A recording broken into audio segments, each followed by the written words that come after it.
How did you arrive at the onlook that you have in life at this stage of us meeting? Like, that's a powerful question to ask somebody. I'm not sure how you would phrase it or how it would come up in Right. dialogue, but that's a wonderful question to pose of what has brought you to this outlook that you have in life.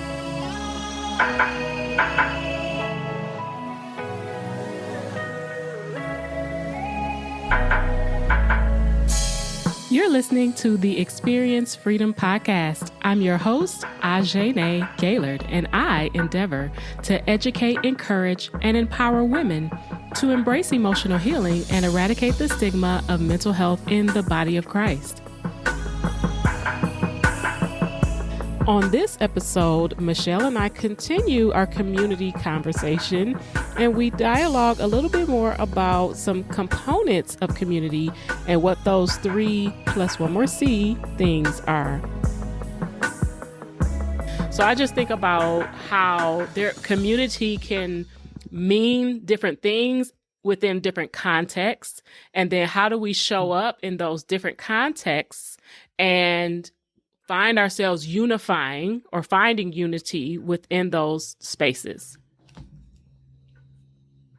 Yeah, that's a really good point. I think the focusing on the fact of what we have in common is the crux, is the main thing. Yeah. Um, because I think what some people are pointing out is that in recent years, it feels like too much of our focus has been on what we're against or what we don't have in common or our Yeah. differences and things like that. So I think this piece of getting back to what do we have in common, the people in my neighborhood, they may not look like me. They may not, they might be different ages. They might be different ethnicities. They might have different jobs, than we do and such. But we do have the commonality of living in the neighborhood. Mm-hmm. And so this shared space that we have Yeah. can be something to say, okay, well, how do we want to live in relationship with one another to take care of this space that we have in whatever forms it may be? And, you know, for our neighborhood, it could be things like, people not picking up after their dogs that go Right. poo and Right. stuff like that. Right. But it's interesting because I am in relationship with one of my 2 neighbors, and then I have another neighbor and another neighbor. And this is probably, well, back in Seattle, we had a family a few houses down that they ended up homeschooling as well. So that was kind of cool because we have actually done a pretty good job of trying to know our physical proximity neighbors. Mm-hmm. When we were in Toledo, we knew the next door neighbor and across the street and such. But that's one thing I would advocate for is wherever you're going that you, and I guess that would fall under the category of being friendly, right? Of Yeah. being genuinely curious, friendly, like the way you make friends is to be friendly. And so, kind of forgot what you asked me or said because Mm-hmm. then I just like went on what I was saying. But That's okay. I think that the, see, I feel that it kind of boils down to my heart is to help people to not be lonely, Yeah. to realize that Mm. if there's something I can do, if I can um, smile, if I can help you in some way, that we live so close, why not? We, Mm. if, and we actually, our neighbor, my husband was replacing our water heater. And our neighbor saw him doing that and offered for us to borrow his dolly. And that was awesome and amazing because that was a heavy beast of a something. And Yeah.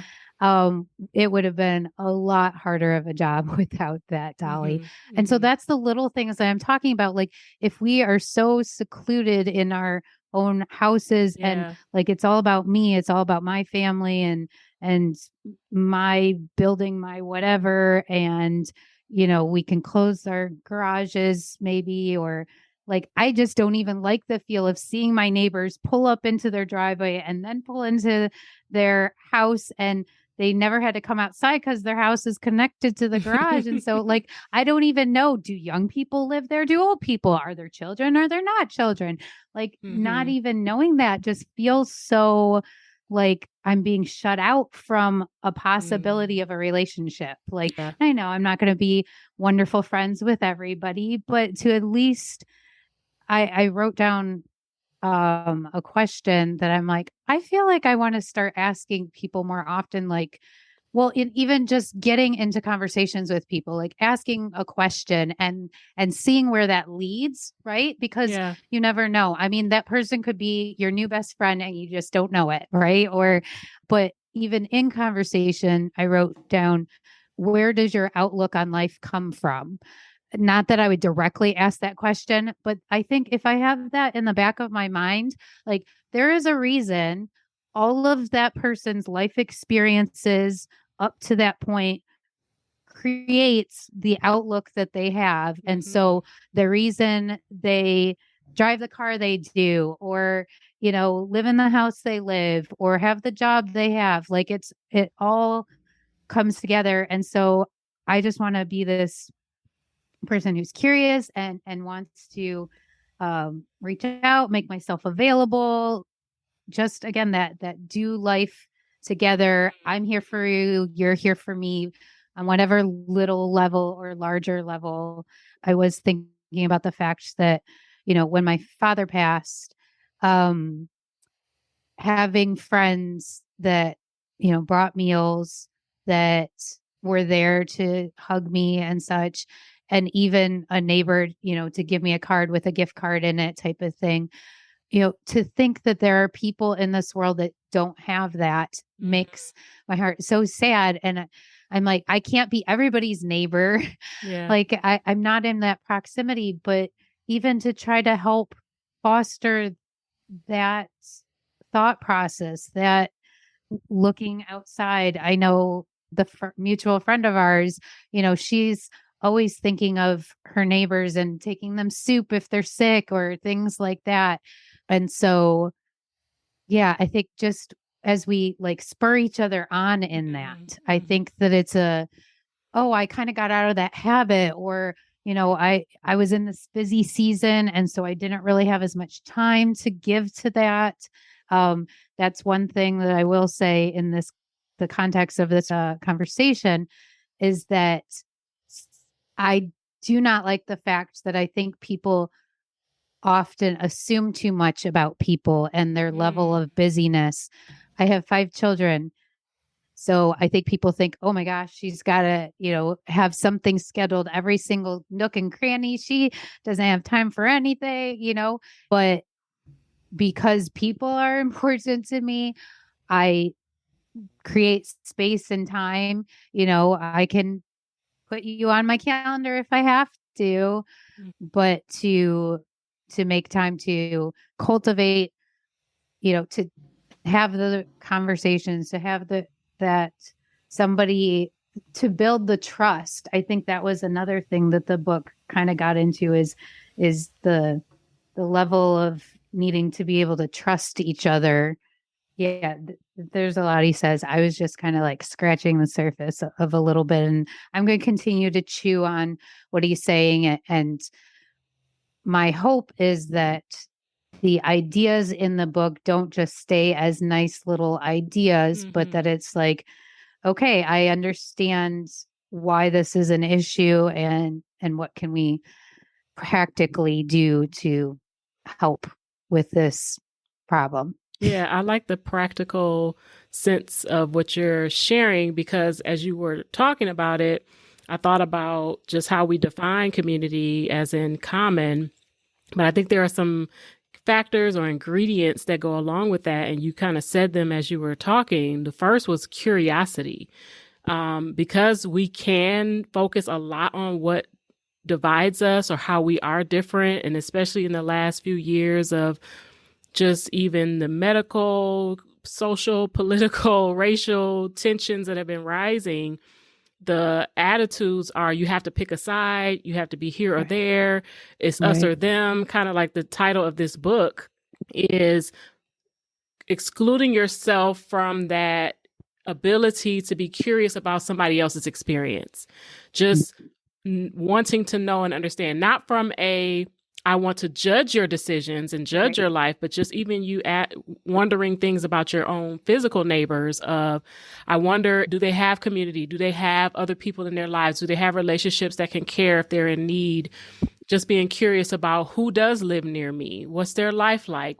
How did you arrive at the onlook that you have in life at this stage of us meeting? Like, that's a powerful question to ask somebody. I'm not sure how you would phrase it or how it would come up in Right. dialogue, but that's a wonderful question to pose of what has brought you to this outlook that you have in life today. Like, that's really great. But that's that curiosity, I think, asking that question to want to really understand in order to lead to the next one, which I think is to care.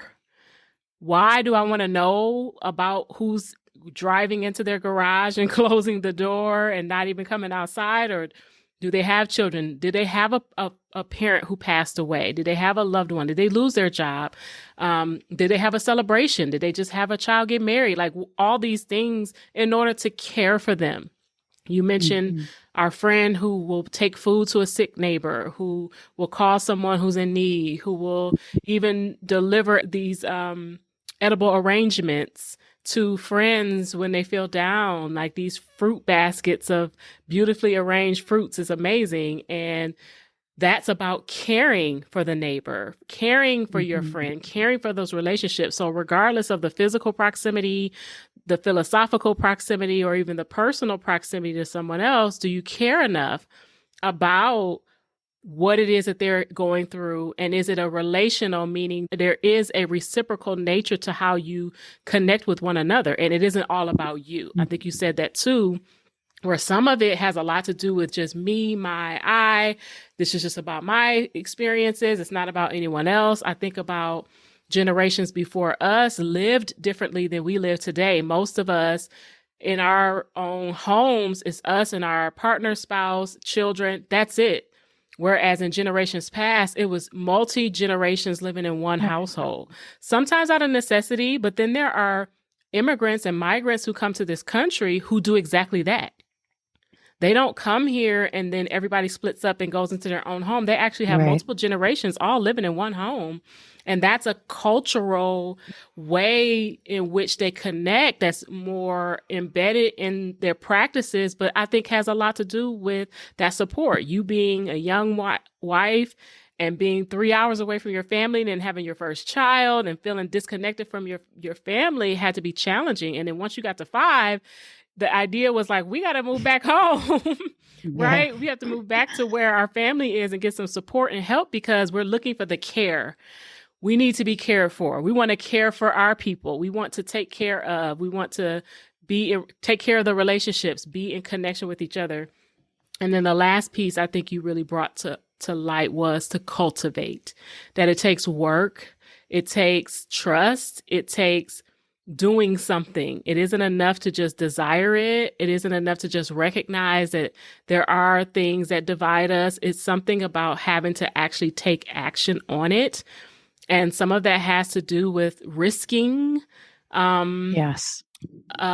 your feelings, risking love, risking not being accepted, risking being rejected, risking a little bit to build that trust, being willing to, and I think this is a principle in scripture that's very important to this idea of trust and cultivation is forgiveness. And we'll talk about that later on the podcast, but this idea of at some point, we are all going to wound each other. If we relate with each other long enough, at some point I'm going to disappoint you. So I'm going to do something. I'm going to say something because we're fallen, not because we intended to. Now, there are instances where that needs to be addressed because someone intended to wound. But in most cases, it was an unintentional, something occurred. It could be we saw something the wrong way, or we looked at a situation in a way that wasn't intended, or we misunderstood something somebody said or did. So at some point, we will have to repair where those breaches happen, and that takes cultivation. That means I have to be willing to trust what I don't understand. That means I have to be willing to try. And I don't usually like using the word try because either you do or you don't do. But for context, we have to try. It means attempt to work at connecting with others and building what we're calling community. And so I haven't read the book yet, but I'm interested to read it and learn more about his perspective on what he's saying, because we have focused a lot on what divides us. We have focused a lot on what makes us different. And I don't think we spent enough time focusing on what we all have in common. The one moment in time, at least in my lifetime, that I can think of that, and even though it did create more divisions, I believe, than anything else, was the COVID pandemic. It was the one thing that the entire world was experiencing all at the same time. And it's the one thing that we all had in common all at once. Right. It brought about a lot of other issues. There are a lot of things that came to the surface as a result. There's still things that are arising in our society and in our culture and in the world from the fallout of that. But it's the one time in history that I can think of where every human being on the planet had to be aware of what this thing was, this threat to our health was happening. And I don't recall any event like that occurring, at least in my lifetime, before. Right. So if there ever was a time for us to recognize how important community actually is to our health and our well-being and our sustainability and our relationships, that it's going to take a little bit of this work to be curious about one another, to care for one another, and then to really cultivate our connections. And that's how we can build community. Now, I know at the beginning of the show, I promised you one more C. So stay tuned for the final episode in this series where we cover that last C in community. The life work for this episode is going to be for you to tap into those 3 C's within your own community. How you can stir up some curiosity, care for those who are surrounding you, and even cultivate relationships and trust.